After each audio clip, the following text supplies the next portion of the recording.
Super gene 2 evolution. अध्याय 6 असीम शक्ति अनुबंध। जागने पर आकाश अभी भी मंद रोशनी में था।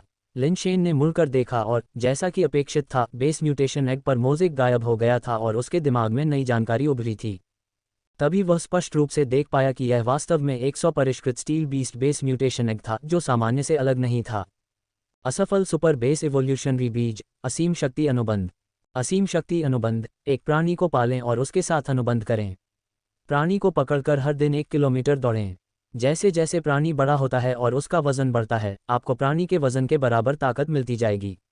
इस बीज में विशिष्टता है और यह केवल एक प्राणी के साथ असीम शक्ति अनुबंध स्थापित कर सकता है। लिन शेन हैरान और प्रसन्न दोनों थे और उन्होंने खुद से सोचा, क्या ये पौराणिक बछड़े को गले लगाने का कौशल नहीं है? लोककथा एक लड़के के बारे में बताती है जो मवेशियों को चराता है। हर दिन वह अपने घर से एक नवजात बछड़े को चराने के लिए पहाड़ों पर ले जाता था। जैसे जैसे बछड़ा बड़ा होता गया, लड़के की ताकत दिन ब दिन बढ़ती गई। जब तक कि बछड़ा वयस्क नहीं हो गया, तब तक लड़का 1000 पाउंड का वजन उठाने में सक्षम एक बलवान व्यक्ति बन गया था। जाहिर है, ये प्रशिक्षण का एक अवैज्ञानिक तरीका है। एक बछड़ा कुछ ही महीनों में कई 100 या 1000 पाउंड तक बढ़ सकता है, जबकि मानव शक्ति इतनी तेजी से नहीं बढ़ सकती। इसलिए वास्तव में बहुत लंबे समय के बाद चरवाहा लड़का बछड़े को उठाने में सक्षम नहीं होगा, जिससे लगातार मजबूत होना असंभव हो जाएगा। हालांकि असीम शक्ति अनुबंध असंभव को संभव में बदल सकता है, जो अवैज्ञानिक सिद्धांत का दावा है। सिद्धांत रूप में, जब तक लिन शेन एक बहुत बड़े प्राणी के बच्चे को पा सकता है, तब तक उसकी ताकत असीम रूप से बढ़ सकती है। एक म्यूटेटर के लिए गाय को उठाने की ताकत बहुत मजबूत नहीं मानी जाती है, लेकिन क्या होगा अगर यह एक विशाल बेस वेरिएंट प्राणी है? लिन शेन को पता था कि कुछ बेस वेरिएंट जीव वेल से कहीं अधिक बड़े और भारी हो सकते हैं। लिन शेन को बस ऐसे बेस म्यूटेशन एग को प्राप्त करने और उसे छोटी उम्र से ही प्रशिक्षित करने की आवश्यकता थी, ताकि वह एक भयानक स्तर की ताकत हासिल कर सके जो आम व्यक्ति की कल्पना से परे थी। एकमात्र समस्या ये थी कि ऐसे बेस म्यूटेशन एग को कहाँ से ढूंढा जाए। लिन शेन के लिए सुलभ बेस म्यूटेशन एग में 100 परिष्कृत स्टील बीस्ट पहले से ही सबसे बड़े में से एक था। भले ही कुछ विशाल मिश्र धातु जीव थे, उनका आकार और वजन 100 परिष्कृत स्टील बीस्ट से बहुत अधिक नहीं था। हालांकि लिन शेन ने एक बार कुछ फुटेज देखी थी जिसमें बेस वेरिएंट जीव ड्रैगन जितने बड़े दिखाई दे रहे थे। अगर वह ऐसे किसी जीव के अंडे को अपने हाथों में ले पाता, तो असीम शक्ति अनुबंध एक बग जैसी क्षमता के बराबर होता। ऐसे अधिकांश बेस वेरिएंट जीव क्रिस्टल आधारित जीव थे। क्रिस्टल आधारित प्राणी का अंडा प्राप्त करना संभव था या नहीं, ये तो बताने की जरूरत नहीं है। भले ही वह ऐसा कर सकता था, लेकिन प्राणियों का विकास चक्र आमतौर पर लंबा होता था। कुछ को परिपक्व होने में कई साल या दशकों तक लग जाते थे। इसकी तुलना में स्टील प्राणियों का विकास चक्र छोटा था, लेकिन असाधारण रूप से बड़ा एक प्राणी ढूंढना आसान नहीं था। दोनों तरह से काम करने के लिए शायद कुछ प्रयास करने पड़ेंगे। एक बहुत बड़ा स्टील प्राणी ढूंढना कम समय में हल होने वाला मामला नहीं है। पैसे के साथ भी डाकबर्ड बेस पर ऐसी चीज़ें उपलब्ध नहीं हैं, जब तक कि आप दूसरे बड़े बेस पर न जाएं, जहां अभी भी उम्मीद हो सकती है। लिन शेन जल्दी में नहीं था। भले ही वह 100 परिष्कृत स्टील बीस्ट के साथ अनुबंध का उपयोग करता, लेकिन उसे तुरंत ताकत नहीं मिलती। आखिरकार यह आगामी भर्ती कार्यक्रम के लिए उपयोगी नहीं होगा। लिन शेन ने 100 परिष्कृत स्टील बीस्ट बेस म्यूटेशन अंडे को देखा। उसके दिमाग में रक्तवाचा बनाने की जानकारी उभर रही थी। हालांकि उन्होंने रक्तवाचा का प्रदर्शन नहीं करने का फैसला किया और इसके बजाय इसे ऊष्मायन कक्ष में रखा। ऊष्मायन कक्ष में 2 अन्य बेस म्यूटेशन अंडे थे। एक steel tail scorpion steel mutant अंडा था और दूसरा dark iron swallow steel mutant अंडा था। दोनों में पहले एक अग्निबीज था। लिन शेन उन्हें हैच करके देखना चाहता था कि वे साधारण स्टील टेल स्कॉर्पियन और डार्क आयरन स्वेलो से किस तरह अलग हैं। जब वह लिविंग रूम में पहुंचा, तो ये पहले से ही वहां इंतजार कर रहा था। पिछली योजना के अनुसार ये लिन जियांगडोन के कपड़े और सामान लेकर आया था। लिन शेन के कपड़े पहनने और आईने में देखने के बाद उसे नहीं लगा कि वह लिन जियांगडोन जैसा दिखता है। क्या ये काम करेगा? लिन शेन ने ये की ओर देखते हुए अनिश्चितता से पूछा। अगर तुम चेहरे को नहीं देखते या आवाज नहीं सुनते, तो तुम और मिस्टर लिन ज़ोंगजिंग कम से कम 80% एक जैसे हो। ये ने एक दुष्ट भूत के आकार का कांस्य मुखौटा निकालते हुए और उसे लिन शेन को सौंपते हुए कहा। ये मुखौटा मिश्र धातु प्राणियों ग्रीन आर्मर डेविल की सामग्री से बना है। मिस्टर लिन ज़ोंगजिंग ने इसे पहले भी पहना है। ये दूसरों को धोखा देने में सक्षम होना चाहिए। लिन शेन ने मुखौटा ले लिया। ये कागज जितना पतला था, लेकिन हल्का नहीं था। शायद इसका वजन लगभग 2 पाउंड था। सामग्री बहुत मजबूत थी और छूने पर ठंडी लगती थी। मास्क पहनना थोड़ा भारी था। उसने शीशे में देखा और हरे नुकीले दांतों वाला चेहरा वास्तव में कुछ हद तक डरावना था। बस इतना ही काफ़ी है। जब तक आप नहीं बोलेंगे, इस मास्क को देखने वाला कोई भी व्यक्ति शायद आपको मिस्टर लिन जोंगजेंग समझ लेगा। ये ने प्रशंसा की, फिर कहा, हालांकि आपकी आवाज़ अभी भी एक समस्या है। हालांकि मिस्टर लिन जोंगजेंग की आवाज़ कुछ हद तक आपकी आवाज़ से मिलती जुलती है, फिर भी ये थोड़ी अलग है। आपको अतिरिक्त ध्यान देने की ज़रूरत है, जितना संभव हो उतना कम बोलना सबसे अच्छा है। लेकिन आप पूरी तरह से चुप नहीं रह सकते। आप मिस्टर लिन जोंगजेंग के स्वभाव को जानते हैं, अगर आप पूरी तरह से चुप रहेंगे तो ये संदेह पैदा करेगा। ये लिन शेन ने अपना गला दबाया और कुछ बार कोशिश की, उसकी आवाज़ धीरे धीरे सामान्य से थोड़ी अलग होती जा रही थी। जैसे ये वास्तव में उसकी तरह लगता है। ये ने बढ़ते आश्चर्य के साथ सुना। उसने लिन शेन के बारे में यह उम्मीद नहीं की थी कि उसके पास ऐसी कोई चाल होगी। अब उसकी आवाज़ लगभग 90% लिन जियांगडोंग की तरह लग रही थी। आखिरकार, हम भाई हैं, हमारी आवाज़ें स्वाभाविक रूप से समान हैं। साथ ही, एक समय था जब मुझे गायन हॉल में अक्सर जाना पसंद था, इसलिए मैंने गायन तकनीकों पर कुछ शोध किया। कुछ गायकों की आवाज़ों की नकल करने से काफ़ी समानता मिली, लिन शेन ने मुस्कुराते हुए कहा। लिन शेन, ये वाकई कारगर रहा। जब तक तुम कोई कदम नहीं उठाते, बाहरी लोग यह नहीं बता पाएंगे कि तुम मिस्टर लिन जोंगजेंग नहीं हो। ये ने कहा, ये सुनकर और भी खुश हो गया। बस मुझे मिस्टर लिन जोंगजेंग कहो, लिन शेन ने कहा। उसकी नज़र थोड़ी ऊपर उठी। वह जानता था कि उसका फ़ायदा ये था कि उसे अपने बड़े भाई की गहरी समझ थी।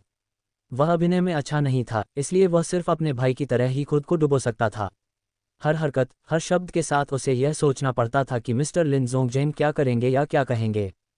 ये क्षण भर के लिए चौंक गया, फिर लिन शेन को सलाम करते हुए बार बार कहा, मिस्टर लिन जोंगजेंग, मैं गलत था। आप मिस्टर लिन जोंगजेंग हैं। चलो चलते हैं, लिन शेन ने कहा, बाहर की ओर बढ़ते हुए। ये ने थोड़ा सिर हिलाया। वह ये भी जानता था कि लिन शेन को लिन जियांगडोंग का रूप देना एक हताश करने वाला कदम था जो बहुत जोखिम भरा था, लेकिन कोई दूसरा रास्ता नहीं था। निश्चित रूप से कुछ खामियां थीं, लेकिन उन्हें केवल पहचान पर सच्चा विश्वास करके ही छिपाया जा सकता था। ये लिन शेन के लिए कठिन होगा। मुझे उम्मीद है कि श्री लिन जोंगजेंग और लिन जियांगडोंग सुरक्षित वापस आ सकते हैं। अन्यथा, भले ही लिन शेन इस बार बच निकले, लेकिन वह अनिश्चित काल तक धोखा नहीं दे पाएंगे, ये ने मन ही मन सोचा।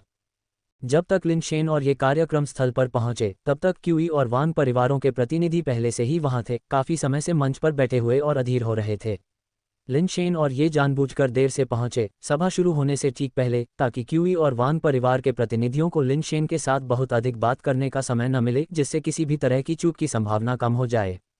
लिन शेन, जैसा कि हमने अनुमान लगाया था, क्यूई परिवार का प्रतिनिधि क्यूई शुहेंग है और वांग परिवार का प्रतिनिधि वांग तियान एर है।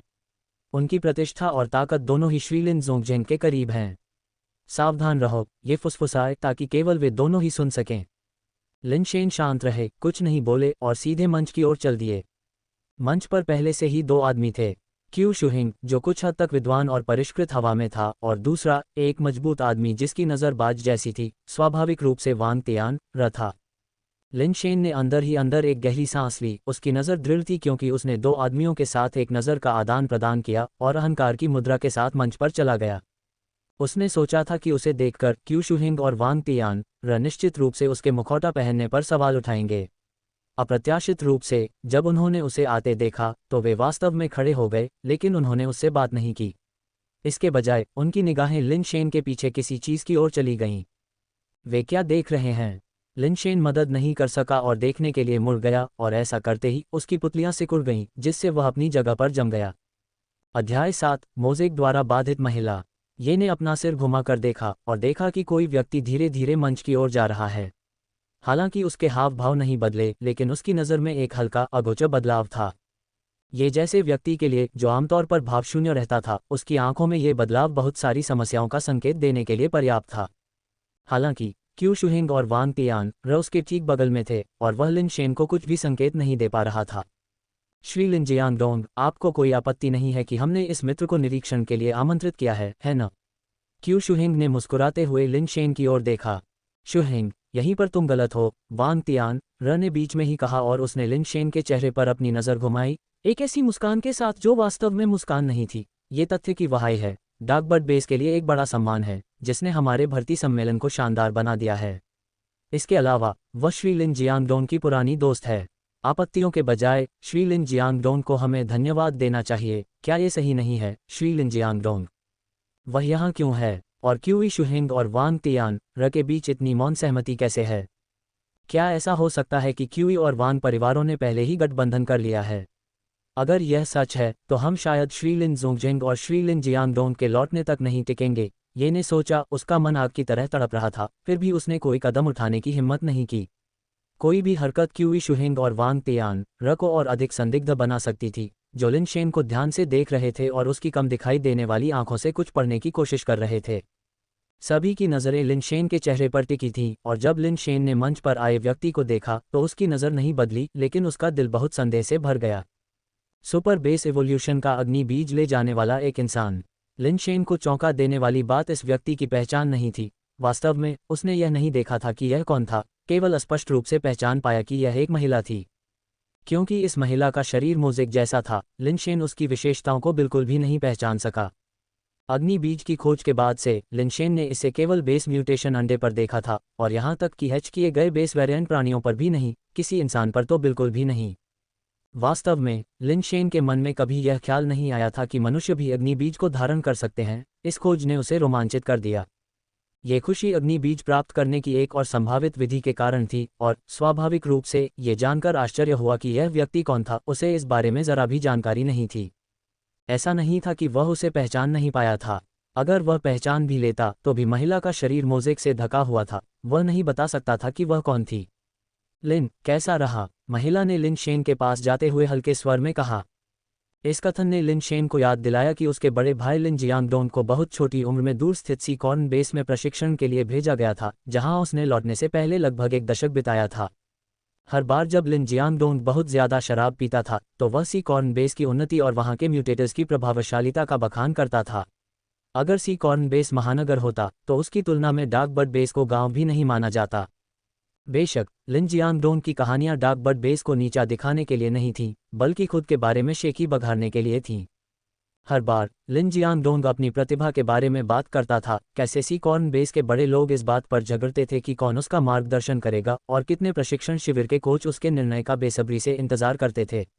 उसने बिना किसी परवाह के एक कोच का चयन किया जो सी कॉर्न बेस का शीर्ष व्यक्ति माना जाता था, ताकि वह अपने प्रशिक्षण के लिए उसका अनुसरण कर सके।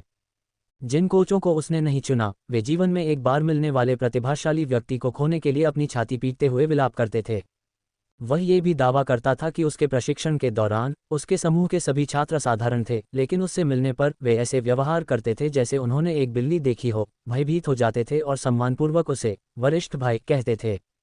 कोई विशेष कारण नहीं है, सिवाय इसके कि लिन जियांगडोंग ने अपने साथियों को कुचल दिया और अपने ग्रेड में एक अपराजय अस्तित्व था।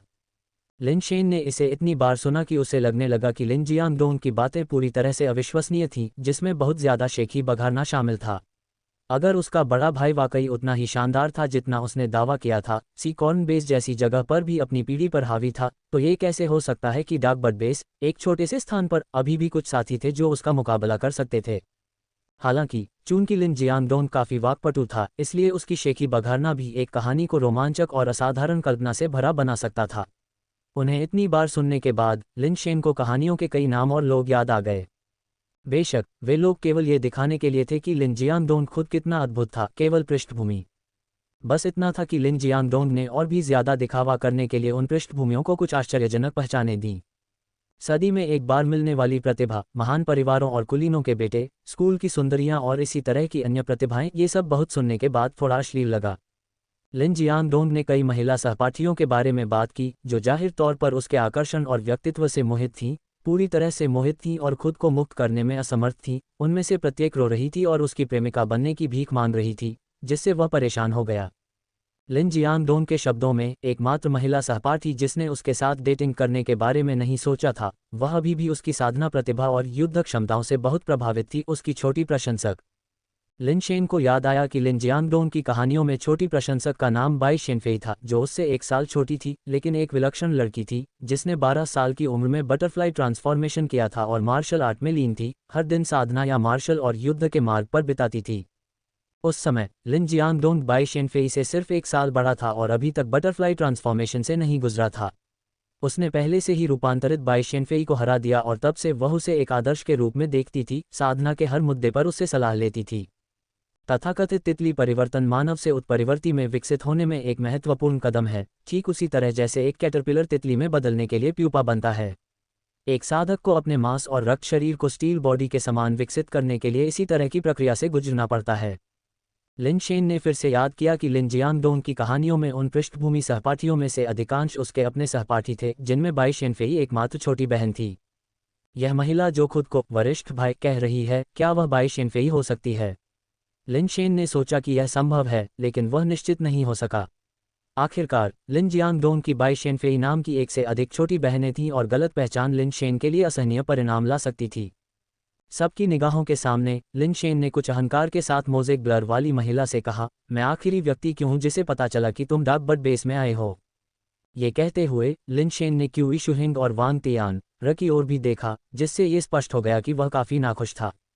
डार्क बर्ड बेस में अपने पहले दिन मैं लिन सीनियर ब्रदर से मिलने के लिए लिन परिवार से मिलने गया था, लेकिन आपके परिवार ने कहा कि आप एक महत्वपूर्ण तकनीकी चुनौती से निपट रहे थे और मेहमानों को प्राप्त करना असुविधाजनक था।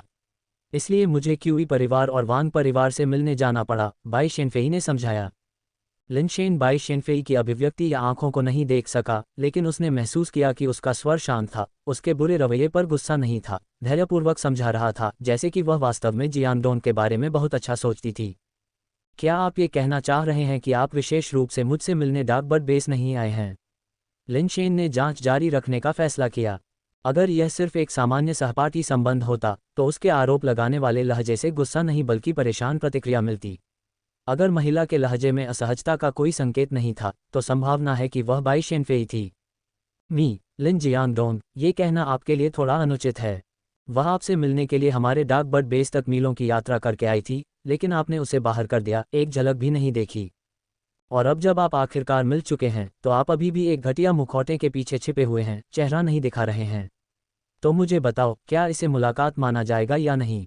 या ऐसा इसलिए है कि लिन जियांगडोंग का चेहरा नहीं दिखाया जा सकता क्योंकि उन्हें पहचाने जाने का डर है? या शायद उस मुखौटे के नीचे का चेहरा लिन जियांगडोंग के चेहरे जैसा नहीं है? वांग तियान लिन शेन को धोखेबाज कहने से बस चूक गया। अध्याय 8, छोटी फेफेई। लिन जियांगडोंग चुपचाप लिन जोंगजेंग का पीछा करता हुआ बाहर निकल गया था, और बाहरी तौर पर यह दावा किया गया था कि वह महत्वपूर्ण शोध में लगा हुआ था। यहाँ तक कि लिन शेन को भी केवल तभी पता चला कि लिन जियांगडोंग बेस पर नहीं था, बल्कि ये के आने के बाद अपने तीसरे भाई लिन जोंगजेंग के साथ बाहर गया था। हालांकि लिन जियांगडोंग की 1 महीने से अधिक समय तक अनुपस्थिति ने अभी भी क्यूई और वांग परिवारों में संदेह पैदा किया। इस बार लिन शेन के फिर से मुखौटा पहनकर आने के बाद उनके संदेह और भी भारी हो गए। लिन शेन के पीछे खड़े ये की हथेलियां पहले से ही ठंडे पसीने से भीगी हुई थीं। उन्होंने इस स्थिति की बिल्कुल भी उम्मीद नहीं की थी। ऐसे अचानक संकट में लिन शेन की तो बात ही छोड़िए, यहाँ तक कि ये खुद भी नहीं जानता था कि इस संक्षिप्त क्षण में कैसे सही तरीके से प्रतिक्रिया दी जाए। फिर भी अगर ये अब लिन शेन को इस मुश्किल से निकालने के लिए आगे आता, तो इससे उनका संदेह और भी गहरा हो जाता।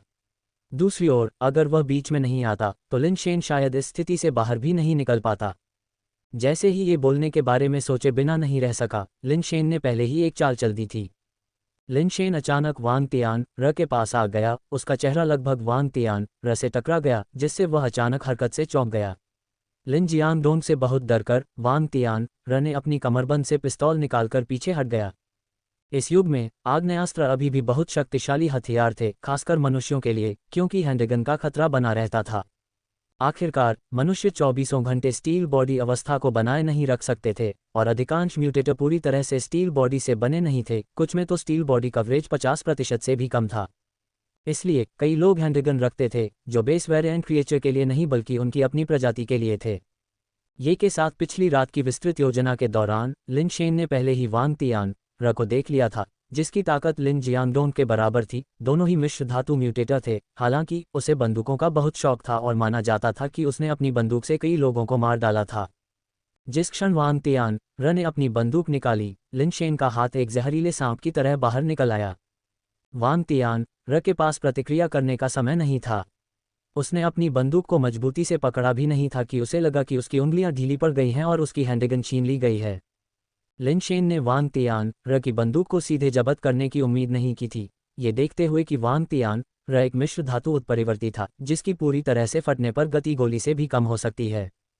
मूल रूप से लिन शेन ने बंदूक को सीधे लेने की योजना नहीं बनाई थी, लेकिन उसने मौखिक बमबारी शुरू करने से पहले वांग तियान र के बंदूक खींचने वाले हाथ को विक्षेपित करने के लिए संघर्ष के साथ चरणों द्वारा दी गई गति का उपयोग करने का इरादा किया था। उसके आश्चर्य के लिए संघर्ष के 7 चरणों द्वारा दी गई गति उसके अनुमान से भी अधिक तेज लग रही थी, जिससे वह बिना तैयारी के वांग तियान र को निष्क्रिय कर सकता था और सीधे बंदूक ले सकता था। लिन शेन, जिसने अपना बेस म्यूटेशन पूरा नहीं किया था, आश्चर्यजनक रूप से एक मिश्र धातु म्यूटेटर के हाथों से बंदूक लेने में कामयाब रहा, जो वास्तव में बहुत ही आश्चर्यजनक था। लिन शेन उत्साहित था। उसने तुरंत जब्त की गई बंदूक को वांग तियान र के सिर पर निशाना बनाया। वांग तियान र का रंग पूरी तरह बदल गया। जैसे ही वह तेजी से तिरछे पीछे की ओर झुका, एक नीला रहस्यमय पदार्थ उसकी त्वचा से बाहर निकल आया, जो एक कवच जैसे कवच में बदल गया, जिसने उसके शरीर को ढक दिया, यहाँ तक कि उसके सिर और चेहरे को भी ढक लिया। धातु का कवच उसके कपड़ों को कई जगहों से फाड़कर एक नीली धातु की चमक को प्रकट करता है। कीशुहेन की निगाह में निराशा का भाव था। ऐसी रणनीति और गति जो वांग तियान र को इस तरह की अव्यवस्था में डाल सकती है, वह किसी साधारण म्यूटेटर के पास नहीं होनी चाहिए। लिन परिवार में बहुत कम लोग ऐसा करने में सक्षम थे। ऐसा लग रहा था कि खुफिया जानकारी गलत थी। लिन जियांगडोंग ने बेस नहीं छोड़ा था और उसके सामने वाला व्यक्ति संभवतः लिन जियांगडोंग ही था। ये हैरान और बहुत खुश था। वह समझ नहीं पा रहा था कि लिन शेन ने ये कैसे किया। एक व्यक्ति जिसने अपना बेस म्यूटेशन पूरा नहीं किया था, वह एक अलॉय म्यूटेटर के हाथों से बंदूक छीनने में सक्षम था। भले ही उसने आश्चर्य के तत्व का लाभ उठाया हो, ये वास्तव में बहुत आश्चर्यजनक था। लेकिन कोई बात नहीं, इस पैंतरेबाजी के साथ लिन शेन के प्रति उनका संदेह बहुत कम हो गया होगा और उसे आज की परीक्षा पास करनी चाहिए थी। वांग तियान र के हाव भाव देखकर लिन शेन ने अहंकार का दिखावा किया और जोर से हंसते हुए लापरवाही से बंदूक वांग तियान र की ओर फेंकते हुए तिरस्कारपूर्वक कहा, वांग लाओ, क्या तुम इस मुखौटे के नीचे का चेहरा नहीं देखना चाहते थे? मैंने तुम्हें मुखौटा हटाने के लिए झुकाया, फिर भी तुम डरकर उस दयनीय स्थिति में पहुंच गए। तुम इतने बड़े आदमी हो और बंदूक भी स्थिर नहीं रख सकते, तुम अब तक कैसे जीवित रहे? वांग लाओ गुस्से में थे, कुछ कहने वाले थे, लेकिन ये पहले बोल पड़े, सम्मेलन का समय पहले ही बीत चुका है, महत्वपूर्ण मामलों में देरी न करें, और यहाँ इतने सारे लोग हैं, चलो बाहरी लोगों को हमारे 3 परिवारों पर हंसने न दें। मिस बाई शायद ही कभी आती हैं, उनका उत्साह कम करना अच्छा नहीं होगा। ये के शब्दों का उद्देश्य वांग लाओ को शर्मिंदगी से क्रोधित होने और वास्तव में शत्रुतापूर्ण होने से रोकना था, और देवी कंसोर्ट बाई की पहचान को भी रेखांकित करना था, जिससे इस बिंदु पर किसी भी शेष संदेह को दूर किया जाना चाहिए। हम इस खाते को किसी और दिन सुलझा लेंगे, मुख्य मामला अधिक महत्वपूर्ण है। मैं आज आपके साथ झगड़ा नहीं करूंगा, वांग तियान र ने ठंडे स्वर में कहा, मंच छोड़ने के लिए मुड़ गया। उसे अपने कपड़े बदलने की जरूरत थी। वह संभवतः इस तरह के दिखने वाले म्यूटेटर को मंच पर भर्ती नहीं कर सकता था। लिन शेन ने वांग तियान र पर कोई ध्यान नहीं दिया, इसके बजाय महिला को देखते हुए खुद से सोच रहा था, यह महिला वास्तव में देवी कंसोर्ट बाई है, लेकिन उसके पास सुपर बेस एवोल्यूशन का अग्नि बीज क्यों है? क्या मनुष्य भी सुपर बेस एवोल्यूशन के अग्नि बीज को धारण कर सकते हैं? लिन शेन क्षण भर के लिए हैरान रह गया। अग्नि बीज वास्तव में एक अद्भुत चीज थी। उसने पहले सोचा था कि संघर्ष के 7 कदम उसे 7 कदमों के भीतर गोली से भी तेज चलने की अनुमति देते हैं, लेकिन अब ऐसा लगता है कि यह पूरी तरह से सच नहीं है। असली लड़ाई के बाद लिन शेन को गहरी समझ थी।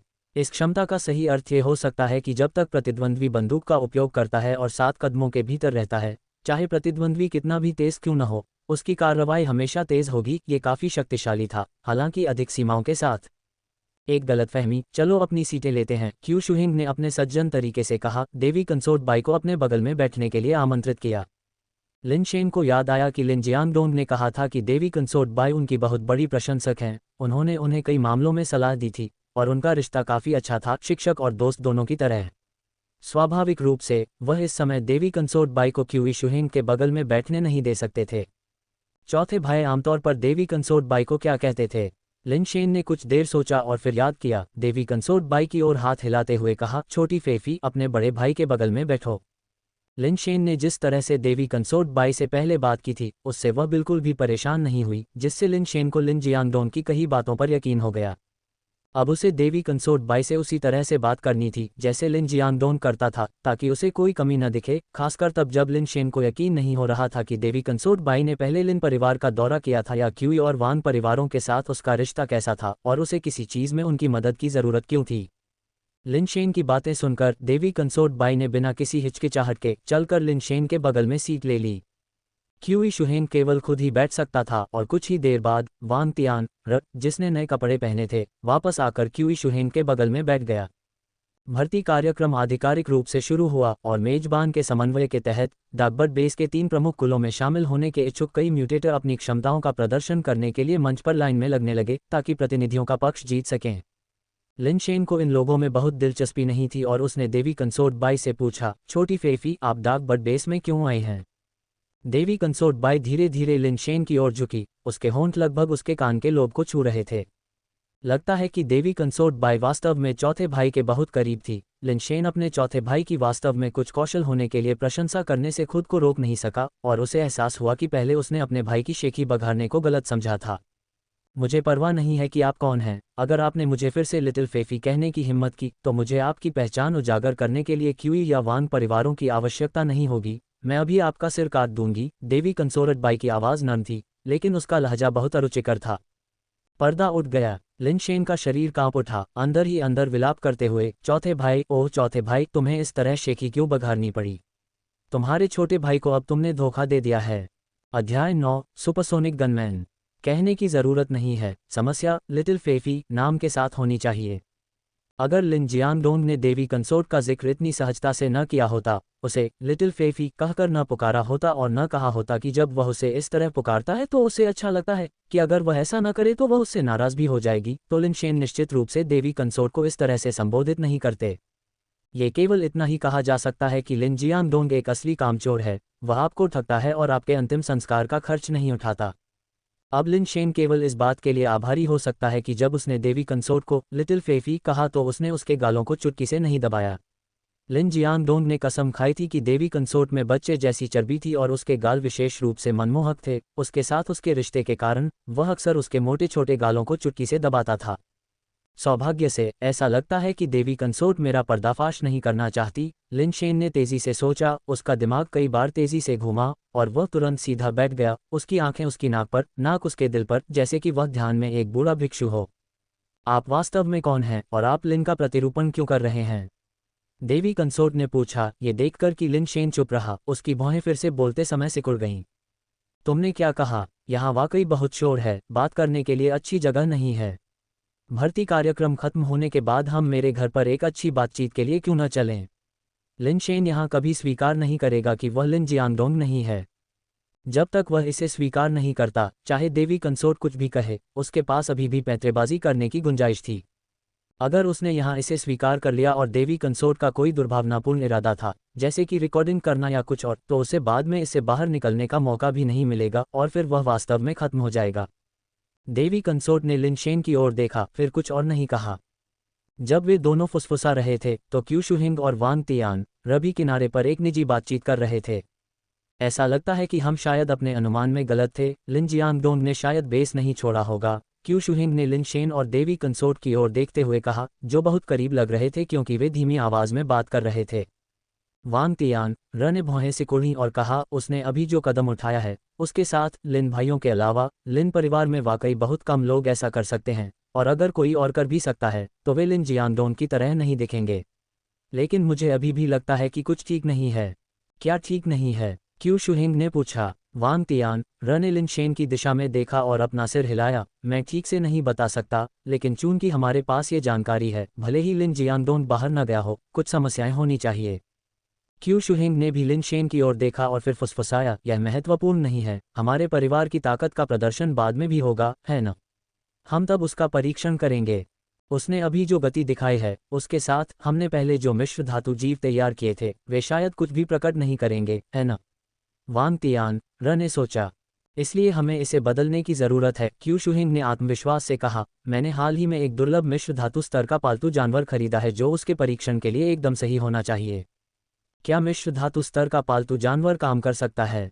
वांग तियान र ने भौहें सिकोड़ते हुए पूछा। अन्य मिश्र धातु स्तर के पालतू जानवर शायद पर्याप्त न हो, लेकिन मेरा निश्चित रूप से काम करेगा। जब तक इसे ठीक से सेट किया जाता है, जब तक कि वह वास्तव में लिन जियांगडोंग न हो, तब तक ये भी इसे संभाल नहीं सकता। लिन परिवार के अन्य मिश्र धातु स्तरों की तो बात ही छोड़िए, क्यू शुहिंग ने आत्मविश्वास से घोषणा की। कौन सा पालतू जानवर? वांग तियान र ये जानने के लिए उत्सुक था कि किस तरह का पालतू जानवर क्यू शुहिंग को इतना आत्मविश्वासी बना सकता है। क्या आपने कभी मिश्र धातु स्तर के सुपरसोनिक गनमैन के बारे में सुना है? क्यू शुहिंग ने कहा। ये सुनकर वांग तियान पहले चौंक गया, फिर बहुत खुश हुआ। क्या ये 20 की गति विशेषता वाला वह है जिसे मिश्र धातु स्तर में सबसे तेज माना जाता है? Supersonic gunman. वास्तव में ये सुपरसोनिक गनमैन है। क्यू शुहिंग ने मुस्कुराते हुए सिर हिलाया। तो यह अद्भुत है। सुपरसोनिक गनमैन को अपना प्रतिद्वंद्वी बनाकर, जब तक कि वह वास्तव में लिन जियांगडोंग न हो, वह कई प्रतिबंधों के तहत खामियों को उजागर करने के लिए बाध्य है। वांग तियान बहुत खुश था। उस खंड में जहां 3 परिवार अपनी ताकत का प्रदर्शन करते हैं, हमेशा किसी भी उपकरण और बेस वेरिएंट पालतू जानवरों के उपयोग पर प्रतिबंध रहे हैं। कोई केवल अपनी खुद की बेस म्यूटेशन शक्तियों का उपयोग कर सकता है, बिना किसी हथियार या सहायता के, और श्री लिन जोंगजेंग के बेस पर न होने के कारण संभवतः लिन जियांगडोंग के अलावा कोई भी व्यक्ति सुपरसोनिक गनमैन को आसानी से संभाल नहीं सकता था। हालांकि लिन शेन ने पहले प्रभावशाली गति का प्रदर्शन किया था, लेकिन वांग तियान और क्यू शुहिंग की नज़र में यह अभी भी सुपरसोनिक गनमैन की तुलना में बहुत कम था। गति में सुपरसोनिक गनमैन के साथ प्रतिस्पर्धा करना असंभव था। भले ही असली लिन जियांगडोंग आ जाए, गति के मामले में सुपरसोनिक गनमैन को मात देना मुश्किल होगा और उसे शायद किसी और तरीके से जीतना होगा। अलॉय लेवल के भीतर सुपरसोनिक गनमैन एक शीर्ष स्तरीय गति प्रकार बेस वेरिएंट प्राणी है। उससे तेज किसी को ढूंढना लगभग असंभव है। हालांकि जैसा कि आपने भी देखा, वह व्यक्ति लिन जियांगडोंग होने की बहुत संभावना है। अगर यह वास्तव में लिन जियांगडोंग है तो मुझे डर है कि मेरा सुपरसोनिक गनमैन एक कुत्ते को मांस की रोटी भेजने जैसा होगा जिसे कभी वापस नहीं लाया जाएगा। आप जानते हैं कि सुपरसोनिक गनमैन कितने दुर्लभ हैं। उनकी कीमत। क्यू शुहिंग ने बोलना समाप्त नहीं किया, लेकिन उसका इरादा स्पष्ट था। अगर उसे सुपरसोनिक गनमैन को तैनात करना था तो उसे जोखिम उठाने के लिए वांग तियान की जरूरत थी। आप और मैं स्वाभाविक रूप से एक साथ आगे बढ़ते और पीछे हटते हैं। अगर सुपरसोनिक गनमैन के साथ कोई समस्या है तो हम इसे संयुक्त रूप से सहन करेंगे। वांग तियान ने ज्यादा संकोच नहीं किया और सीधे क्यू शुहिंग को आश्वस्त किया। तो ये तय है, क्यू शुहिंग ने निर्णायक रूप से कहा। भर्ती सम्मेलन एक व्यवस्थित तरीके से आगे बढ़ा, जिसमें म्यूटेटर एक एक करके अपनी ताकत का प्रदर्शन कर रहे थे। उन्होंने ऐसा न केवल खुद के लिए एक नाम बनाने के लिए किया, बल्कि मुख्य रूप से डार्क बर्ड बेस के 3 प्रमुख परिवारों के सामने अपनी क्षमताओं का प्रदर्शन करने के लिए किया। जितनी मजबूत क्षमताएं प्रदर्शित की जाती हैं, उतनी ही अधिक संभावना है कि किसी को बेहतर उपचार और लाभ प्राप्त होंगे, और यदि तीनों परिवारों द्वारा पसंद किया जाता है तो कुछ को अत्यधिक कीमत पर अनुबंध भी मिल सकता है। बेशक म्यूटेटर्स को यह चुनने का अधिकार भी था कि वे किस परिवार में शामिल होना चाहते हैं, और उन्हें कार्यक्रम में तुरंत निर्णय लेने की आवश्यकता नहीं थी। डार्क बर्ड बेस सिर्फ एक छोटा बेस था और उसमें बहुत ज्यादा प्रतिभाएं नहीं थीं। द्विवार्षिक भर्ती सम्मेलन में सिर्फ 1 दर्जन नए म्यूटेटर आए। कुछ पुराने म्यूटेटर फिर से कार्यक्रम में शामिल हुए। कुल मिलाकर 30 या 40 म्यूटेटर आए। उनमें से सिर्फ 4 या 5 म्यूटेटर ही 3 बड़े परिवारों का ध्यान आकर्षित कर पाए, और उनमें सबसे प्रभावशाली था वेई वुफू नामक एक alloy base variant. Dark bird base जैसी छोटी जगह में अलॉय बेस वेरिएंट को पहले से ही एक उच्च स्तरीय लड़ाकू बल माना जाता था। भर्ती सम्मेलन में भाग लिए बिना भी किसी भी परिवार में शामिल होने से एक अच्छा व्यवहार मिल सकता था। ऐसा इसलिए था क्योंकि वेई वुफू हाल ही में डार्क बर्ड बेस में आया था और वह ज्यादा मशहूर नहीं था, इसलिए बड़े परिवारों ने अभी तक उसके पास निमंत्रण नहीं भेजा था। वेई वुफू का प्रदर्शन वाकई आश्चर्यजनक था। अपने अलॉय बॉडी के इस्तेमाल के बिना भी उसने आसानी से एक हाथ से 1000 पाउंड का बारबेल उठाया और उसे आराम से घुमाया। उसके सहज संचालन से पता चलता था कि वह स्टील लेवल से कहीं ज्यादा मजबूत है। तीनों परिवारों ने उसके लिए अपनी जैतून की शाखाएं बढ़ाईं, लेकिन वेई वुफू ने तुरंत फैसला नहीं किया, कहा कि वह इस पर विचार करेगा। भर्ती सम्मेलन के लिए साइन अप करने वाले सभी म्यूटेटर पहले ही अपनी शक्तियों का प्रदर्शन कर चुके थे, और अंत में तीनों परिवारों के प्रतिनिधियों के लिए अपनी ताकत दिखाने का समय आ गया था। मुझे उम्मीद नहीं थी कि आज भर्ती सम्मेलन में एक अलॉय बेस वेरिएंट भाग लेगा। वेई वुफू की उपस्थिति के साथ हमारा नियोजित प्रदर्शन कुछ हद तक बचकाना लगता है। अगर हम इसे आगे बढ़ाते हैं तो ये केवल उपहास को आमंत्रित कर सकता है। मेरे पास एक सुझाव है। मुझे आश्चर्य है कि क्या आप दोनों इसे सुनने में रुचि रखते हैं। क्यू शुहिंग ने अपनी मर्जी से कहा। क्यू के भाई ने एक वैध बात कही है। वेई वुफू के यहाँ होने के कारण हमारी पिछली तैयारियां वास्तव में अपर्याप्त लगती हैं। क्यू के भाई के पास क्या सुझाव है? वांग तियान ने तुरंत जवाब दिया। मैंने हाल ही में एक अलॉय पालतू जानवर प्राप्त किया है। इसे टचस्टोन के रूप में उपयोग करना दिलचस्प हो सकता है। आप दोनों क्या सोचते हैं? बोलते समय क्यू शुहिंग ने अपने कोट की जेब से एक पालतू कैप्सूल निकाला और उसे फेंक दिया। अध्याय 10 जुआ समझौता। एक कैप्सूल के आकार की नीली धातु जो अंडे जितनी बड़ी थी, हवा में तेजी से बदल गई, लगभग एक बदलते रोबोट की तरह। जब तक ये जमीन पर उतरा, ये चमत्कारिक रूप से एक रोबोट गनस्लिंगर में बदल गया था, जो नीले धातु के एक्सोस्केलेटन में लिपटा हुआ था। रोबोट की कमर के चारों ओर एक धातु का होल्स्टर लटका हुआ था और उसके सिर के ऊपर एक धातु की काउबॉय टोपी थी। एक औसत व्यक्ति से एक सिर लंबा सुपरसोनिक गनमैन का चेहरा एक खोपड़ी की तरह था जो धातु की चमक से चमक रहा था। उसकी आंखों में लाल रोशनी चमक रही थी जो भयानक और भयावह लग रहा था, फिर भी भयानक सुंदरता का एक अवर्णनीय भाव था। वह है सुपरसोनिक गनमैन, नीचे म्यूटेटर्स में से किसी ने ईर्ष्या से कहा। सुपरसोनिक गनमैन जैसा दुर्लभ मिश्र धातु प्राणी जिसे ज्यादातर लोगों ने सिर्फ वीडियो में ही देखा है और ज्यादातर म्यूटेटर के लिए यह असली चीज से उनका पहला सामना था। क्या सुपरसोनिक गनमैन को टचस्टोन के रूप में इस्तेमाल करना थोड़ा ज्यादा खर्चीला नहीं है? ये बोला। वह निश्चित रूप से जानता था कि सुपरसोनिक गनमैन कितना दुर्जय था। अगर उसे जंगल में सुपरसोनिक गनमैन का सामना करना पड़ता तो वह उससे निपटने के लिए इलाके, उपकरण और अपने बेस म्यूटेशन पालतू जानवरों की शक्ति का उपयोग कर सकता था, जो बहुत मुश्किल नहीं होगा। हालांकि उस समय अखाड़ा इतना ही बड़ा था और उपकरण और पालतू जानवरों के उपयोग के बिना ये को भी यकीन नहीं था कि वह ऐसी परिस्थितियों में सुपरसोनिक गनमैन को संभाल पाएगा और इससे घायल होने की भी संभावना थी। अगर ऐसा होता तो लिन शेन के लिए उसका खड़ा होना अमान्य हो जाता और क्यू शुहिंग और वांग तियान एर निश्चित रूप से लिन शेन पर कार्रवाई करने के लिए दबाव डालते। हालांकि लिन शेन ने अपने नंगे हाथों से एक प्रतिद्वंद्वी को निहत्था करने की एक शानदार चाल का प्रदर्शन किया था। यह अच्छी तरह से जानता था कि लिन शेन ने अपना बेस म्यूटेशन भी पूरा नहीं किया था और उसे सीधे सुपरसोनिक गनमैन का सामना करने की अनुमति नहीं दी जानी चाहिए। मुझे लगता है कि यह ठीक है, हम दूसरों को अपने 3 परिवारों पर हंसने नहीं दे सकते, है न? श्री क्यू के लिए इतना उदार होना दुर्लभ है कि वे ऐसे दुर्लभ सुपरसोनिक गनमैन को एक टचस्टोन के रूप में पेश करें। मुझे इससे कोई समस्या नहीं है, आप क्या कहते हैं श्री लिनजियांगडोंग? वांग तियान, र और क्यू शुहिंग ने एक दूसरे की बात दोहराई जिससे लिन शेन के लिए मना करने की कोई गुंजाइश नहीं बची। ये बोलना चाहता था और लिन शेन की मदद करना चाहता था, लेकिन लिन शेन ने शांति से कहा, जब मैं कोई कदम उठाता हूं तो मैं कठोर हो जाता हूं। अगर ऐसा दुर्लभ प्राणी ऐसे ही नष्ट हो जाए तो ये दुख की बात होगी। ये सिर्फ एक मिश्र धातु स्तर का सुपरसोनिक गनमैन है, कुछ खास नहीं। चूंकि श्री लिनजियांगडोंग को कोई आपत्ति नहीं है तो चलिए इसे सुलझा लेते हैं, क्यू शुहिंग ने कहा विषय को समाप्त करते हुए। ये ने मन ही मनाह भरी। हालांकि लिन शेन चतुर है लेकिन उसने बहुत कुछ नहीं देखा है और उसे चीज़ों को संभालने का अनुभव नहीं है। वह क्यू शुहिंग और वांग तियान एर से कैसे मुकाबला कर सकता है? मैं बस अपना सब कुछ दे सकता हूं और लिन शेन की मदद कर सकता हूं। लेकिन सुपरसोनिक गनमैन इतना तेज है कि सीधे टकराव में कोई संभावना नहीं है। अगर बात यहीं तक पहुंचती है तो मुझे सुपरसोनिक गनमैन से एक हिट लेना होगा, आपसी विनाश की उम्मीद में सब कुछ जोखिम में डालना होगा। जब तक सुपरसोनिक गनमैन को मार गिराया जाता है हम इससे बाहर निकल सकते हैं। जहां तक क्यूई और वांग परिवारों के संदिग्ध होने की बात है, मैं अब इस बारे में चिंता नहीं कर सकता। केवल एक सुपरसोनिक गनमैन है और हम 3 हैं। तुम सब मिलकर यह सब सिर्फ मेरे लिए नहीं कर रहे हो, है न? लिन शेन ने ठंडे स्वर में क्यूई शुहिंग को घूरते हुए कहा। क्यूई शुहिंग ने अजीब तरह से खांसी। लिन जियांगडोंग, तुम बहुत ज्यादा चिंता करते हो। स्वाभाविक रूप से हम बारी बारी से करेंगे। सभी को भाग लेना चाहिए। ये सिर्फ तुम्हारे लिए कैसे तैयार किया जा सकता है। हम अपनी ताकत दिखाने का ऐसा अवसर नहीं छोड़ेंगे। अगर तुम इतने उत्सुक हो तो हम तुम्हें पहले मंच पर आने दे सकते हैं। मुझे अपनी घटिया हरकतें देखने से बचाओ। तुम सिर्फ मुझे एक क्षण में देखना चाहते हो, है न? इसे इतना जटिल बनाने की जरूरत नहीं है। ये बहुत आसान है। लिन शेन ने अपना दाहिना हाथ उठाया और क्यूई शुहिंग के सामने एक उंगली बढ़ा दी। इससे आपका क्या मतलब है मिस्टर लिन? क्यू शुहिंग को समझ में नहीं आया कि लिन शेन क्या कहना चाह रहे थे। एक बार, बस एक बार, और मैं उसे वश में कर लूंगा। अगर मैं ऐसा करता हूं तो वह मेरा हो जाएगा। लिन शेन की फैली हुई उंगली ने सुपरसोनिक गनमैन की ओर इशारा किया। मिस्टर लिन, ये अंदर से चिंतित था।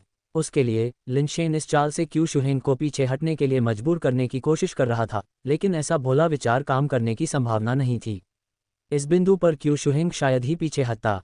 हालांकि सुपरसोनिक गनमैन कीमती था, क्यूई परिवार के लिए लिन शेन की असली पहचान को सत्यापित करने का मौका विनिमय के लायक था। लिन शेन ने उसे रुकने का इशारा किया, कोई शब्द नहीं जोड़ा, केवल क्यूई शुहिंग को तिरस्कार से देखा। चूंकि श्री लिन जियांगडोंग इतने उच्च मनोबल में है, इसलिए मैं स्वाभाविक रूप से उनकी बात मानूंगा। श्री लिन जियांगडोंग, अपनी चाल चलने के लिए स्वतंत्र महसूस करें। यदि आप एक ही वार में सुपरसोनिक गनमैन को वश में कर सकते हैं तो वह आपका हो जाएगा। हालांकि हमारे पहले के समझौते के अनुसार आपको केवल अपनी जन्मजात बेस म्यूटेशन शक्ति का उपयोग करना चाहिए और पालतू जानवरों या अन्य हथियारों का उपयोग नहीं करना चाहिए, क्यूई शुहिंग ने धीरे धीरे बोलते हुए अपनी आंखें सिकुड़ते हुए कहा। यह खत्म हो गया है। ये ने अपने दिल में गहरी सांस ली। इस स्तर तक आगे बढ़ने के साथ लिन शेन के लिए उसे लड़ाई के लिए स्थानापन्न करने देना असंभव था। ये के विचार दौड़ रहे थे क्योंकि वह गतिरोध को तोड़ने के तरीके पर विचार कर रहा था। हालांकि उसके आश्चर्य के लिए लिन शेन सहमत हो गया और आगे बढ़ने के लिए खड़ा हो गया। ये एक पल के लिए स्तब्ध रह गया, लिन शेन की योजना के बारे में अनिश्चित। वह एक मिश्र धातु स्तर का सुपरसोनिक गनमैन था और लिन शेन स्टील स्तर पर भी नहीं था। वह वहां जाकर क्या कर सकता था? यह उल्लेख करने की आवश्यकता नहीं है कि सुपरसोनिक गनमैन की गति कुछ ऐसी थी जिसे लिन शेन नहीं संभाल सकता था। भले ही सुपरसोनिक गनमैन स्थिर खड़ा हो और लिन शेन को अपनी इच्छानुसार उसे मारने की अनुमति दे, लिन शेन संभवतः उसकी सुरक्षा भी नहीं तोड़ सकता था। न तो क्यू शुहेंग और न ही वांग तियान लिन शेन के विवरण को ये की तरह जानते थे, लेकिन उन्हें यह भी विश्वास नहीं था कि लिन शेन एक ही वार में सुपरसोनिक गनमैन को वश में कर सकता है। वे सभी जानते थे कि लिन जियांगडोंग शक्तिशाली था, लेकिन ये कहना कि वह एक ही वार में सुपरसोनिक गनमैन को वश में कर सकता है, कुछ ऐसा था जिस पर उन्हें भी विश्वास नहीं हुआ। वे यह मानने को तैयार थे कि लिन जियांगडोंग एक वार में सुपरसोनिक गनमैन को मार सकता है, लेकिन उसे वश में करना मारने से ज्यादा मुश्किल था। यह मारने और जिंदा पकड़ने के बीच का अंतर था। भले ही उनके सामने मौजूद व्यक्ति वास्तव में लिन जियांगडोंग था, लेकिन उन्हें नहीं लगता था कि वह एक वार में सुपरसोनिक गनमैन को पकड़ सकता है, जिससे उसे विरोध करने या संघर्ष करने का कोई मौका नहीं मिलेगा। अगर यह वास्तव में संभव था, तो सुपरसोनिक गनमैन लगभग मर चुका होगा। उस स्थिति में उसे दूर ले जाना लिन जियांगडोंग के लिए बहुत ज्यादा उपयोगी नहीं होगा। लिन जियांगडोंग बहुत घमंडी है, वांग तियान ने दांत पीसते हुए कहा। अब उसे कुछ हद तक यकीन हो गया था कि यह व्यक्ति लिन जियांगडोंग ही होगा। उसके अलावा वह डार्क बर्ड बेस से किसी और के बारे में नहीं सोच सकता था जो इतना दुस्साहसी हो सकता है। भले ही वह लिन जियांगडोंग हो, उसके जीतने की संभावना बहुत कम है, क्यू शुहेंग ने ठंडी आवाज में कहा। जैसे ही ये ने लिन शेन को सुपरसोनिक गनमैन की ओर बढ़ते देखा, उसके दिमाग में अनगिनत विचार कौंधे, फिर भी उसे नहीं पता था कि मौजूदा मुश्किल से कैसे पार पाया जाए। मैं लिन शेन को कुछ भी नहीं होने दे सकता, भले ही इसका मतलब खुद को प्रकट करना हो। मुझे उसकी रक्षा करनी होगी, ये ने पहले ही तय कर लिया था। चाहे कुछ भी हो, अंत तक लड़ने का दृढ़ निश्चय किया। वह किसी भी परिस्थिति में लिन शेन को चोट नहीं पहुंचाने दे सकता था। श्री लिन जियांगडोंग, क्या आप अपनी बेस म्यूटेशन ताकत का इस्तेमाल नहीं करेंगे? क्यू शुहेंग ने देखा कि लिन शेन अब सुपरसोनिक गनमैन से 2 मीटर से भी कम दूरी पर था और उसके शरीर में कोई बदलाव नहीं आया था। वह केवल भौहें सिकोड़कर बोल सकता था। एक साधारण सुपरसोनिक गनमैन को वश में करने के लिए मुझे बेस म्यूटेशन ताकत का उपयोग करने की क्या जरूरत है? लिन शेन ने सुपरसोनिक गनमैन की ओर देखा और गर्व से कहा। जैसे ही उसने बात की, न केवल क्यू शुहेंग और वांग तियान ने सोचा कि लिन शेन बहुत घमंडी है, बल्कि बाई शेनफेई और वेई वुफू ने भी लिन शेन को कुछ अजीब नज़र से देखा। नीचे मौजूद साधारण म्यूटेटर आपस में फुसफुसाए। उन्हें लगा कि यह लिन जियांगडोंग वास्तव में बहुत घमंडी है।